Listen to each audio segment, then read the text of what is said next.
So I'm guessing this is the part he failed to show you. All that stuff that comes out of the back room has to go somewhere. It is all over my living room. There is a refrigerator in my living room right now. Oh wow. He is already making moves. You know what that is?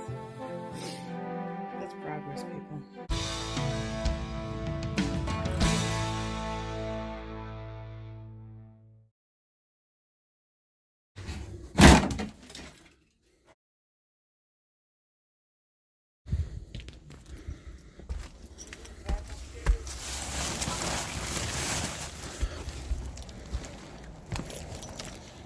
Bombs away. I trimmed out this piece of lapboard or clapboard, this Dutch lap, and then I stuffed insulation under it to make sure that it's done properly.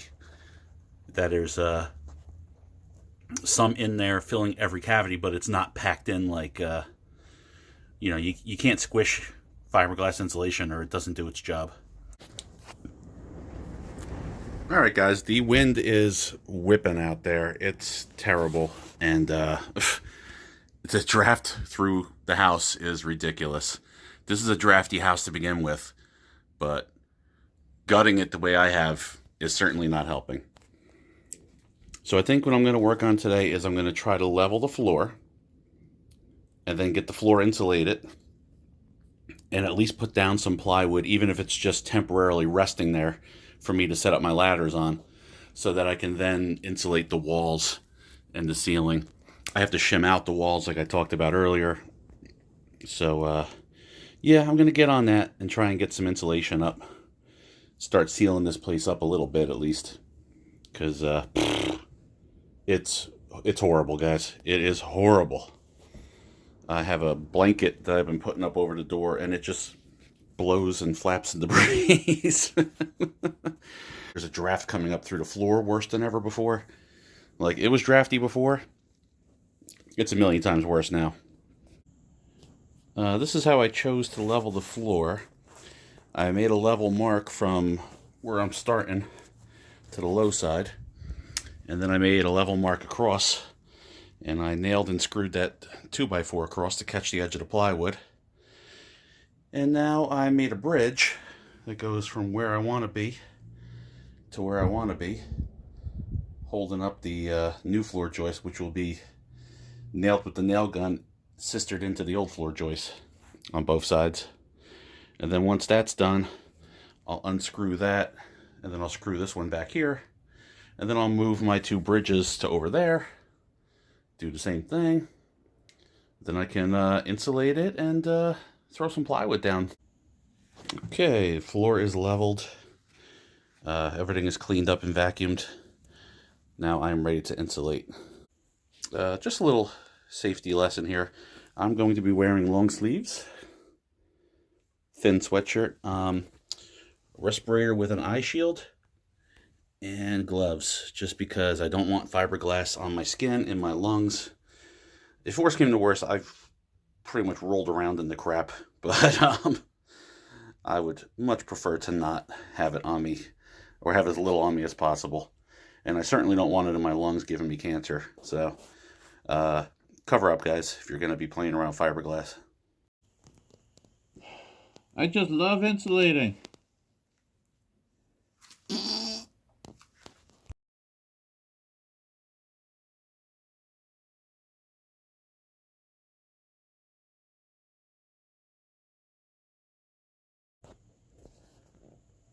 I got the floor insulated and I cut the plywood to fit, but before I screwed it down, I remembered I had to get a couple of wires run. So I ran a wire from where the thermostat is going to go to where the heat's going to go. There's going to be a little electric baseboard heater there. And I ran a wire for an outlet, which I'm probably going to branch off of and put a couple more outlets. That's another circuit. And then I ran a wire for the outlet for the fridge. It's probably not going to be that high, but I figured I'd run a little slack. I can always trim it shorter. And that allowed me to screw the floor down. And what I'm going to probably wind up doing is running a conduit to this point where I will be able to branch off for the 2 circuits for the outlets, a circuit for the dryer, a circuit for the washing machine, and a circuit that will run to the thermostat for the 220 or 240 volt if you want to be picky baseboard heater. So the floor is insulated. I'm going to tuck insulation in the pockets up to the plywood, and then I'm going to shim the wall out like I talked about until it's 4 inches thick and put in rock wool. But before I do that, if I pack the walls out now, the sheetrock for the ceiling won't have anything to adhere to. So I'm going to stuff insulation in these little pockets up here over the ceiling.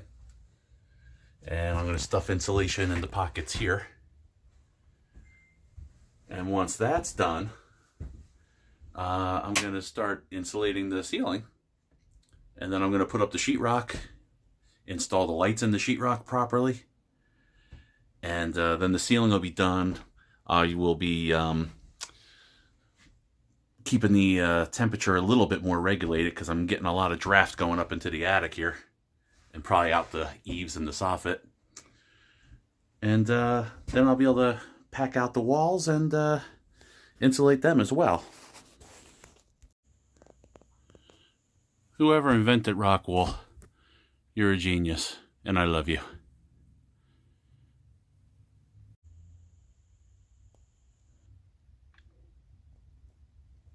Ceiling's done. Time to get cracking on these walls.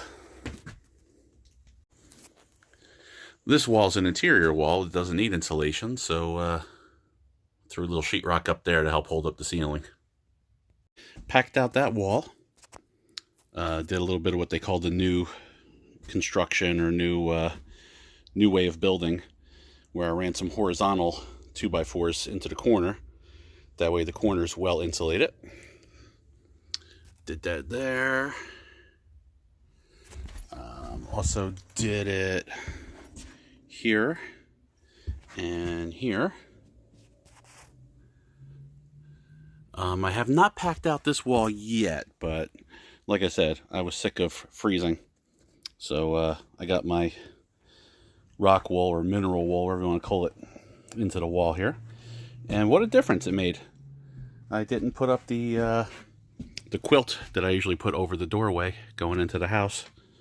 And you couldn't tell. So today I'm going to concentrate on finishing packing out the wall, which means I got to box out around the windows and shim out the skinnier studs.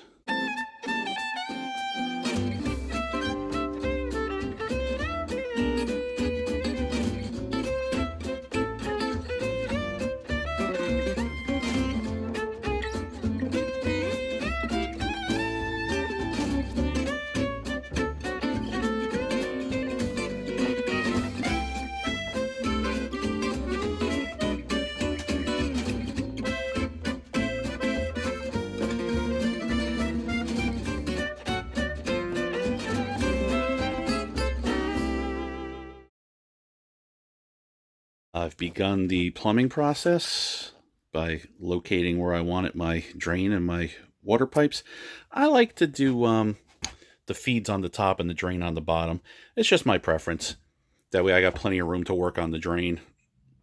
And I will plumb the hot and cold over to here and down and around the drain.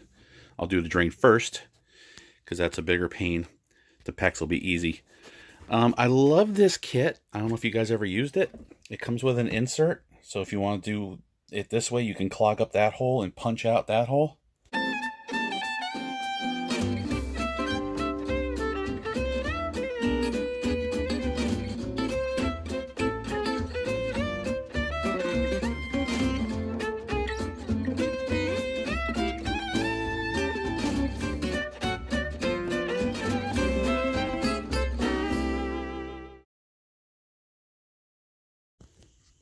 Alright, the water is back on. no leaks. I did bleed the air out. So we're going to get a spray. Oh, there it goes. A little bit of water here from when I tested it and bled the air out. So I'm going to dry that off, walk away for a little while, come back and test everything and make sure there's no drips or wet spots on any of these joints. Got my connections in here done. I also put in these water hammer arresters to hopefully get rid of the slamming sound we used to get when you shut the water off abruptly. And while I was at it, new valve on the toilet, new chrome ring. So now it's pretty and I can actually shut the toilet off if I want to. I am testing the drain pipe between here and the bathroom because this is going to be under the floor and I'm not going to have access to it. So I don't know if you can see it, but I put some water in there and I've been checking it for leaks. And then over here, I've been checking for leaks. And I forgot my caps for testing. So saran wrap and a rubber band did a good enough job over here for corking it off. But it's been a few hours. And I have tested this multiple times. The water level hasn't dropped. My hand always comes out bone dry. So I'm pretty confident that I can start putting the floor back together. And like I said, this part's not going to be accessible. So it's crucially important that there's no mistakes. What I do out here, if it leaks, I can cut it out and redo it. What I do down here, if it leaks, I can cut it out and redo it. I can't access here ever again once well, I could, but once I strengthen the framing, screw down the plywood, and then put, I guess we're going to go to laminate floor. Quite a bit of water went down that pipe. Several gallons, in fact. So just popping a hole in the cellophane and letting it drain into that bucket is not an option. So I think what I'm going to do instead is hook up the shop vac, start vacuuming the water backward, and then maybe I'll go pop a little hole in the saran wrap so that air can get in and let the water suck out. I don't know. Wish me luck. I should record it because it would make for a very funny video if it all goes horribly wrong, but I'm not going to be. Sorry.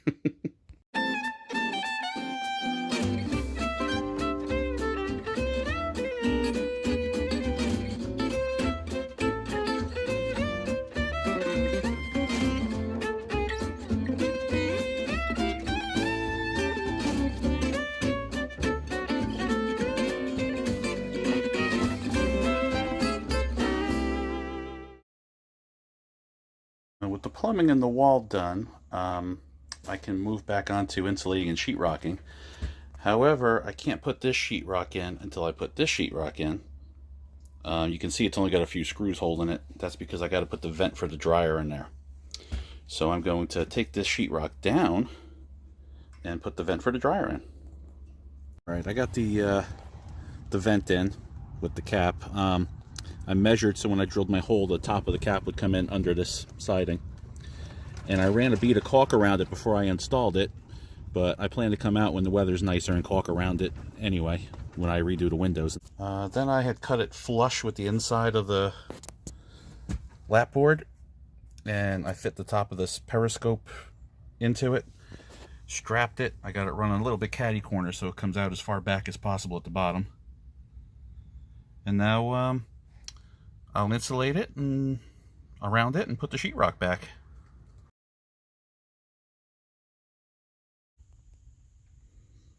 Got the dryer vent in. Looks pretty good. Nice tight fit around the sheetrock. With my drain pipe tested and my electrical connections made and the spackling done, this could really use the sanding and another coat, but I'm running out of time. and the rest of it's ready for paint. So we're ready for paint. Oh yeah, I got the Luan down too. So gonna get out the primer and get a coat of paint on this, because I also have to put down a floor, get another coat of paint on it, and the washer and dryer are coming tomorrow. So after I paint it, I'll put the covers on these things and, you know, put the lights back in. You get it. I got the floor going down. I got some paint on the walls. Started putting the accoutrement covers over outlets and fixtures. Got my thermostat installed. You might notice that I'm doing things kind of bass-ackward.